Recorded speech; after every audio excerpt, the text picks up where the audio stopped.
Bonjour et bienvenue à Faites entrer l'écrivain. Ludie de Chine, tu as eu cette idée de donner la parole à des auteurs qui ont du talent, qui ont des choses à dire et qui ne sont pas forcément édités par ce qu'on appelle les grandes maisons, Gallimard, Albin Michel, etc. C'est votre cas, Séverine Blaise. Avec Ludie de Chine, bonjour. Oui, Nous avons adoré vos 2 livres. Merci. Alors, heureuse, 2 mots, c'est votre titre. Et pour moi, ces 2 mots sont complètement masculins. Et vous partez sur ça pour parler aux femmes. Que voulez-vous leur dire ? Alors, vous faites référence peut-être à Jean-Pierre Mariel dans un de ses films où il a l'air content de lui après une nuit d'amour avec une femme. Alors, ce n'est pas forcément ce que je voulais véhiculer ce titre-là, même si pourquoi pas. Alors heureuse, c'était une forme de provocation puisque on pouvait me demander alors ça va, tu vas bien après le divorce par exemple. Et puis j'avais envie de répondre oui, mais pas tout le temps, comme un peu tout le monde. Donc tout le livre, un petit peu c'est ça, c'est plein de chroniques qui vont vers cette réponse affirmative, oui. Alors je voudrais préciser que ce n'est en aucun cas un livre anti-mec et qu'il n'y a pas une once de règlement de compte.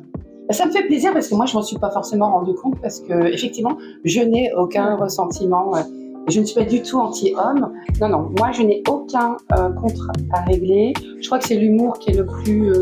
C'est bien marré, Ludie de Chine. Moi, alors c'est un livre qui est comme vous, parce qu'on vient de se rencontrer, mais bon, vous êtes pétillante. Et le livre, il est pétillant. Bah merci, ça me fait plaisir. Alors, c'est rigolo parce que quand je me suis mariée, notre faire-part de mariage, c'était nous pétillons de bonheur parce que justement, c'était la qualité que m'avait trouvé mon ex-mari qui aimait bien justement ce côté pétillant. Donc là, j'ai toujours gardé. Oui, c'est intact. On a plus de 50 ans, ça fait plaisir. Moi, je dirais savoir pardonner. C'est le travail de toute une vie. C'est joli, c'est beau ce que vous venez de dire.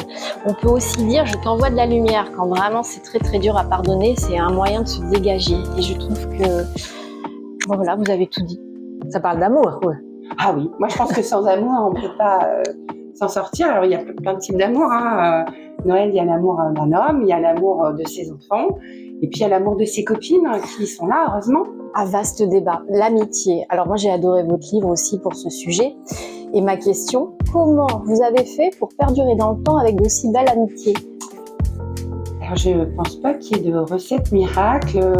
Alors je pense que nous, mes copines et moi, on se connaît depuis qu'on a 16 ans, donc on était déjà en construction, donc peut-être que c'est plus facile de créer des amitiés quand on est en construction puisqu'on s'adapte peut-être plus aux autres. Je ne sais pas, je cherche, ça peut être une raison. Dans Elle, chaque chapitre correspond à une chanson, ou chaque chanson correspond à un chapitre. Oui, alors c'est ça. Alors, la plupart du temps, c'est vrai que j'ai essayé de trouver un chapitre. Par exemple, Inès qui demande, elle qui est mariée depuis longtemps, une des chansons que j'ai choisies, c'est « Et maintenant ?» parce que ça roule trop dans sa vie, donc elle se demande bon bah et maintenant qu'est-ce que vais-je faire exactement de tout ce temps, que sera ma vie, donc elle c'était. Et puis d'autres, ça va être besoin de rien, envie de toi quand c'était un moment d'amour.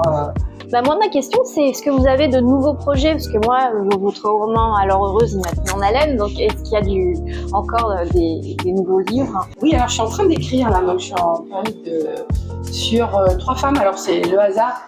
C'est marrant, comme quoi j'ai quand même un petit peu du mal à lâcher les femmes en fait pour tout ça. Là, elles ont, il y en a 2 personnages qui ont plus de 50 ans et puis une qui a 45 ans et elles veulent changer de vie, ou elles ont changé de vie, ou elles vont changer de vie. Enfin, le thème c'était finalement, est-ce qu'on peut croire en fait, est-ce que la vie peut changer malgré un âge où on dit oh bah ça y est c'est plié. Eh ben non, parce qu'en fait c'est pas parce qu'on a 50 ans qu'on est avec nos bigoudis, notre chat enfermé dans la cheminée. Non, on peut encore vivre plein de choses. Changer de vie. Merci, Séverine Blaise.